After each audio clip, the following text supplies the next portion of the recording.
రోజేదో ఒక వీడియో చూసాను దాకా పబ్బులో అనుకుంటా మొన్న ఒక వీడియో వచ్చింది. తర్వాత అంటే వదిలి కూడా పూర్తిగా వదలండి అయ్యా, సగం సగం వదలమాకండి వాళ్ళ వీడియో. ఇంకా హ్యాపీ న్యూ ఇయర్ అని చెప్పేసి బుధలు గుద్దుసుకుంది ఇలాగ ఏం సాధించమని చెప్పేసి అంతలా గింజుకుపోవడానికి మాకు అర్థం కావట్లా. నువ్వు సాధించింది ఏంటి? నువ్వు మంత్రిగా ఉండి పీకింది ఏమన్నా ఉందా?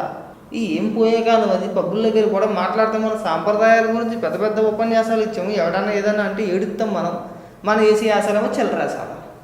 మంత్రి రోజా అయితే మాత్రం పబ్కి వెళ్ళకూడదు అంటాడు ఒకటి. ఎవడో చూశాను నేను కామెంట్లోని. రోజా మనిషి కదా, రోజా పబ్కి వెళ్ళాలని చెప్పేసి మన సాంప్రదాయాలు ఉందరా అంటే గతంలో రోజు సాంప్రదాయాల గురించి మాట్లాడింది కదా, మేము దానికి ప్రశ్న ఎత్తున్నాం. రోజా పబ్కి వెళ్ళింది తప్పని చెప్పి మేము అనట్లా. గతంలో రోజా భూమాకలి ప్రియ గారిని ఉద్దేశించి ఆవిడ చుడిదార్ వేసుకొని వస్తే పెద్ద రాద్ధాంతం చేసింది. ప్రెస్ మీట్లు పెట్టి చుడిదార్ వేసుకొచ్చింది. ఆవిడ చుడిదార్ వేసుకొస్తే మాకెందుకు, నైటీ వేసుకొస్తే మాకెందుకు, ఇంకోటను గతంలో మాట్లాడారు కదా. వాటికి మేము అడుగుతున్నాము. ఇవాళ నువ్వు మంత్రిగా ఉండి నువ్వు చేసే పని ఏంటి? నిన్నెవడాలమన్నాడు పబ్కి. ఇప్పుడు సాంప్రదాయాలు ఏవైనా నేను చెప్పేసాను కదా మేము అడిగేది. అంతకుమించి ఏమైనా మేము అడుగుతున్నామా? లేదంటే రోజు పబ్కి వెళ్ళిందిరా అక్కడ ఏం చేసిందో అని మేము ఏమైనా అడుగుతున్నామా? లేదే.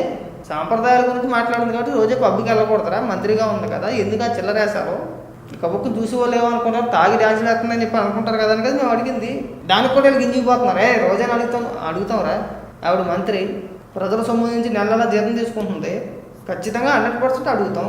మీకు నొప్పి అయితే అన్నీ మూసుకొని ఉన్నాను చెప్తారే, మాకు సలహాలు మాకంటారు. ఉచిత సలహాలు గట్రా మాకు ఇస్తే బాగోదురా అబ్బాయి.